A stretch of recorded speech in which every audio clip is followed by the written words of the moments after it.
To set up a Wi-Fi hotspot for Pixel 10, first we need to open settings on our device. Next step is to locate network and internet, and then we can click on hotspot and tethering.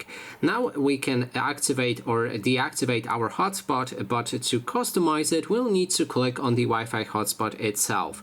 Then you can change the name for your hotspot. You can pick a specific security protocol. You can also change your hotspot password. You can then disable the password if you select none right here. Then there's turn off hotspot automatically when there's no devices connected for some time.